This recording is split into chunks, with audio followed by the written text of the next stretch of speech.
Hello વિદ્યાર્થી મિત્રો, એજ્યુટેકનો ચેનલમાં આપનું સ્વાગત છે। આજે આપણે શીખીશું ધોરણ 5 વિષય પર્યાવરણની સ્વાધ્યાયન પોથીનો પાઠ 19 બીજ કહે છે ખેડૂતની વાર્તાના સ્વાધ્યાયના પ્રશ્નોના જવાબની સમજ મેળવીશું। બાળ દોસ્તો, આ વિડીયોનો હેતુ કેવળ વિદ્યાર્થીઓ સરળતાથી સમજીને લખી શકે તે માટેનો છે, માટે પ્રશ્નોના જવાબ વિડીયોમાંથી જોઈને લખવાને બદલે જરૂર જણાય ત્યાં તમારા વિચારો મુજબ લખવા જરૂરી છે। તો ચાલો લખીએ।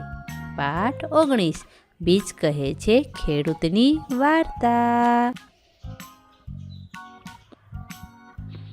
નીચેના પ્રશ્નોના ઉત્તર લખો।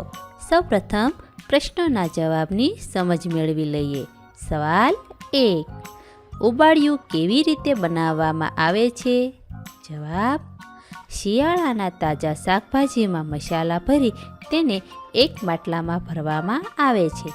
માટલાને વ્યવસ્થિત બંધ કરવામાં આવે છે, પછી માટલાને કોલસાના અંગારમાં ઊંધું મૂકીને પકાવવામાં આવે છે।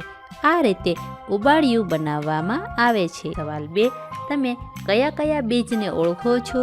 તેના નામ લખો। જવાબ, હું મકાઈ, જુવાર, ઘઉં, ચણા, વાલ, વટાણા, તુવેર, ભીંડા, ચીભડા, કારેલા, બાજરી, સૂર્યમુખી, ગુલમોહર, મગફળી વગેરે બીજને ઓળખું છું। સવાલ 3, તમારા ઘરે અનાજ અને કઠોળ બંને ભેગા કરીને કઈ વસ્તુ બને છે? જવાબ, મારા ઘરે અનાજ અને કઠોળ ભેગા કરીને ખીચડી, દાળ ઢોકળી, દાળવડા, ઢોકળા વગેરે બનાવવામાં આવે છે। સવાલ 4, તમારા ઘરે બાફીને, શેકીને અને તળીને કયો કયો ખોરાક બનાવાય છે? જવાબ, શેકીને રોટલા, રોટલી, પાપડ, ખાખરા અને શીંગ બનાવાય છે।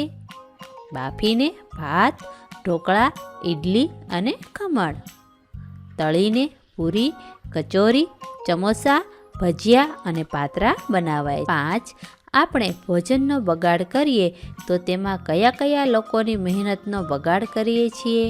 જવાબ, આપણે ભોજનનો બગાડ કરીએ તો અનાજ ઉગાડનાર ખેડૂત, રસોઈ બનાવનારનો, અનાજની લે વેચ કરનારનો, અનાજની સાફ સફાઈ કરનાર લોકોની મહેનતનો બગાડ કરીએ છીએ।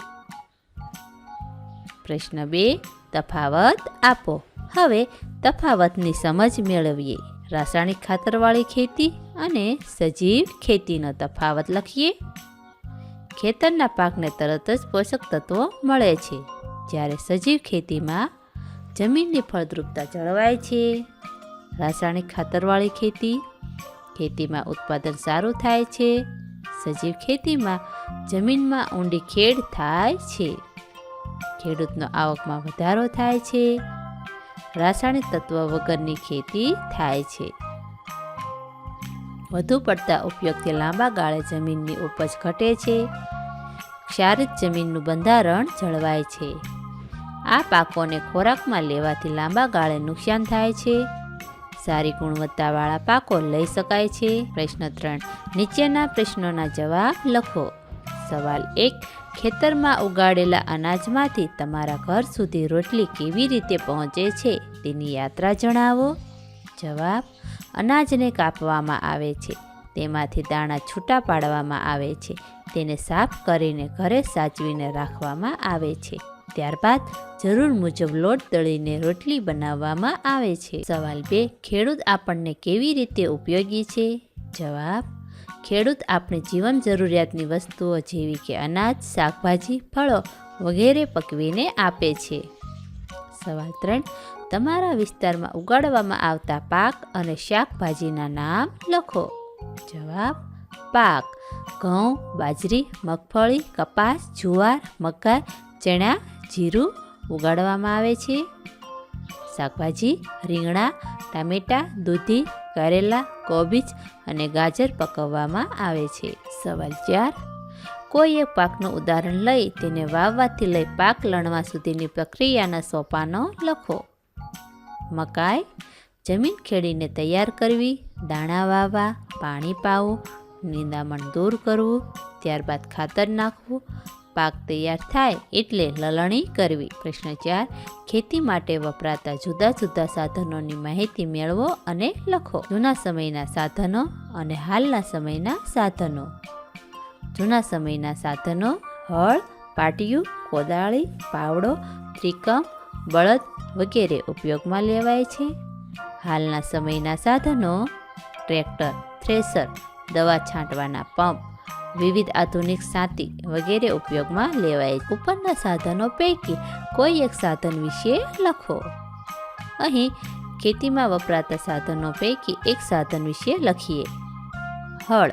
લાંબા લાકડાના છેડે મોસરી સાથે બળદ જોડીને લોખંડના અણીદાર દાંતાને હળ સાથે બાંધીને જમીન ખેડવા માટે તૈયાર કરવામાં આવે છે. જમીનને ઊંડે સુધી ખેડ કરવામાં આવે છે. આ જૂની પદ્ધતિથી ખેતી ખેડવાનું ઓજાર છે. પ્રશ્ન 5. ખેતીમાં ઉપયોગમાં લેવાતા કોઈ પણ 4 સાધનોના ચિત્રો દોરો કે ચોંટાડો. અહીં ખેતીમાં ઉપયોગમાં લેવાતા કોઈ પણ 4 સાધનોના ચિત્રો દોરવાના છે અથવા ચોંટાડવાના છે.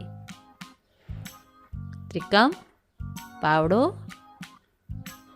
હળ અને થ્રેસર. થેન્ક યુ દોસ્તો. એજ્યુકટેકનો ચેનલ તરફથી વિડીયો નિહાળવા બદલ આપનો આભાર. આવા બીજા વિડીયોઝ નિહાળવા માટે અમારી યુટ્યુબ ચેનલ એજ્યુકટેકનો અત્યારે જ સબસ્ક્રાઇબ કરો. આભાર દોસ્તો.